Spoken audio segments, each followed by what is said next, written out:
तो जो कहानी मैं आपको सुनाना चाह रहा हूँ एक रियल कहानी है, और मेरी सबसे बड़ी चिंता अपने बच्चों को लेकर, आपको लेकर वही रहती है। मैं जब भी कोई कहानी सुनाता हूँ, नाम, जगह, वो सब बदल देता हूँ ताकि किसी की प्राइवेसी पर हमला ना हो। सबकी राइट टू प्राइवेसी है ना। एक बच्चा था जिसको मैं जानता हूँ, बचपन से जानता हूँ, बहुत ही जबरदस्त आर्टिस्टिक बच्चा, म्यूजिक का उस्ताद। उसके घर में लगभग सब लोग म्यूजिक के उस्ताद थे। इंस्ट्रूमेंटल म्यूजिक, वोकल म्यूजिक, हर चीज में अच्छा, पढ़ने में भी ठीक, बढ़िया। और जब हम स्कूल में थे, वो मेरी क्लास में तो नहीं था, थोड़ा सा अलग क्लास में था, पर स्कूल में बहुत पॉपुलर था being into music. I was in debating, he was into music. और बाद में उसने हमारा स्कूल छोड़ भी दिया कुछ समय के बाद, फिर वो कहीं और चला गया, फिर हमारा मिलना नहीं हुआ। उस समय ना तो व्हाट्सएप था ना यूट्यूब था, तो बाद में मिलने का स्कोप भी नहीं रहता था। जो एक बार चला गया वो चला ही जाता था उस समय। अब तो बच्चे जिंदगी भर दोस्त रहते हैं।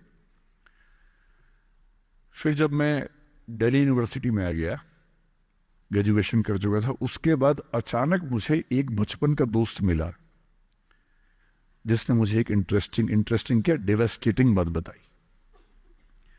तो बात चल रही थी कि स्कूल के दोस्त कहाँ कहाँ हैं, क्या कर रहे हैं। तो बातों बातों में उसका जिक्र भी आया।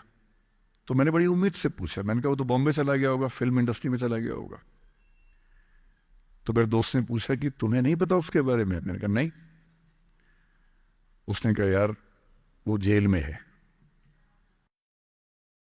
And he was one of the most creative students of our school. मैंने कहा जेल में क्यों है?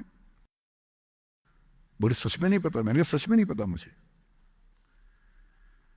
बोले वो ग्रेजुएशन करने के लिए जब गया तो पता नहीं क्या हुआ, उसकी थोड़ी संगति खराब हो गई।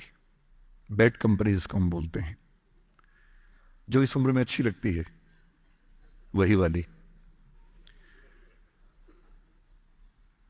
तो कॉलेज लाइफ में थोड़ी बहुत बैड कंपनी सबकी होती ही है, हल्की फुल्की होती है, एक सामान्य बात है। अच्छा, बच्चा बच्चा ना रहे ये भी तो अच्छी बात नहीं है ना। थोड़ा बचपन तो जीना भी चाहिए, थोड़ा शरारतें करनी भी चाहिए।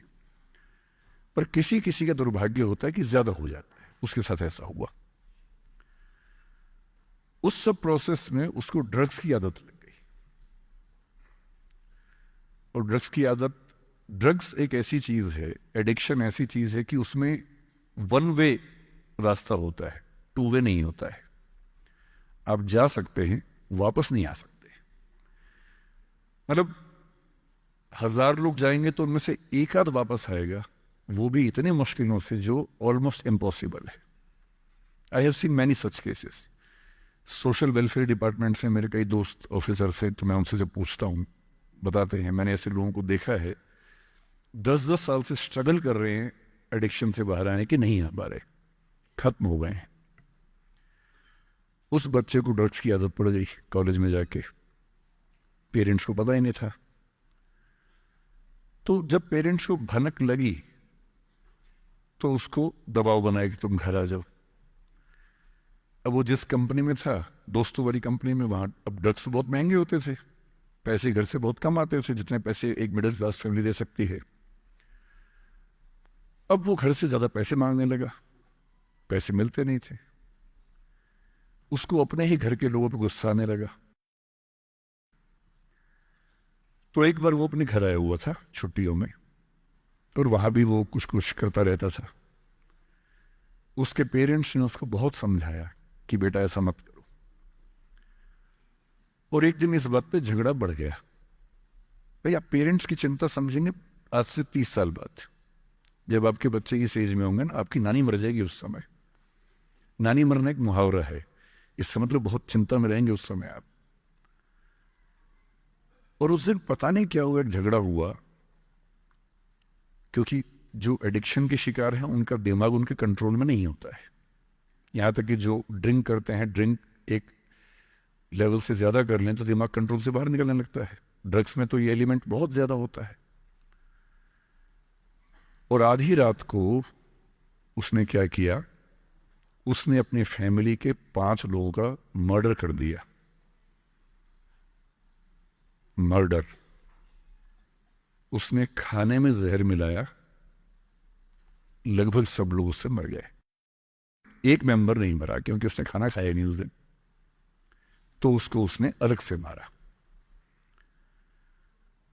और ये बात है जब उसकी उम्र लगभग 17-18 साल की थी या 19 के आसपास रहा होगा। उसके बाद वो जेल गया। मेरी सबसे बड़ी चिंता ये होती है बच्चों को लेकर कि किसी भी गलती से वो ड्रग्स में ना चले जाएं। आप सबसे रिक्वेस्ट कर रहा हूं हाथ जोड़ के, कुछ भी कर लेना, ये मत करना। बदमाशी करो, शरारत करो, थोड़ा इश्क विश्क होगा करो, कोई दिक्कत नहीं। किसी को चीट मत करना, ड्रग्स में मत जाना, क्योंकि इन रास्तों पे जाने के बाद वापस